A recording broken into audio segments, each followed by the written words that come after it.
તો ગુજરાતમાં રાજકીય પક્ષોના પ્રચંડ પ્રચાર વચ્ચે હવે આજથી વિધિવત રીતે ચૂંટણી પ્રક્રિયાનો પ્રારંભ થવા જઈ રહ્યો છે। ગુજરાતમાં લોકસભા ચૂંટણી માટે આજે ચૂંટણી પંચ દ્વારા નોટિફિકેશન જાહેર કરવામાં આવશે। ગુજરાતની 26 લોકસભા અને 5 વિધાનસભાની બેઠકોની પેટા ચૂંટણી માટે જાહેરનામું પ્રસિદ્ધ થશે।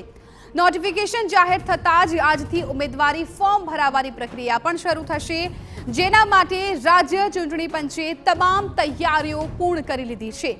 ગુજરાતનો ચૂંટણી કાર્યક્રમ જોઈએ તો આજથી ઉમેદવારી પત્રો ભરાવવાનો પ્રારંભ થશે।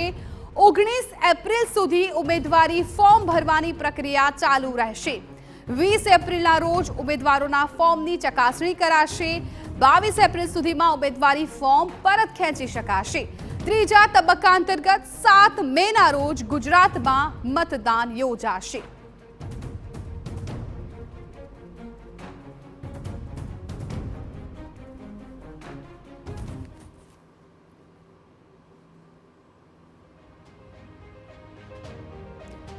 તો લોકસભાની ચૂંટણી હવે બસ ગણતરીના દિવસો બાકી રહ્યા છે, ત્યારે હવે ફોર્મ ભરાવાની જે પ્રક્રિયા છે એ આજથી જ ચાલુ થઈ જશે। ચૂંટણી પંચે એક નોટિફિકેશન બહાર પાડશે। વિગતવાર તારીખવાર જો માહિતી આપીએ તો 22 એપ્રિલે ફોર્મ પરત ખેંચવાની જે અંતિમ તારીખ છે એ જાહેર કરવામાં આવી છે અને 7 મેના રોજ એક જ તબક્કામાં મતદાન થશે તમામ બેઠકો માટે અને 4 જૂનના રોજ મતગણતરી કરવામાં આવશે। 12 એપ્રિલ એટલે આજથી વાત કરીએ તો જાહેરનામું આજે પ્રસિદ્ધ થઈ જશે।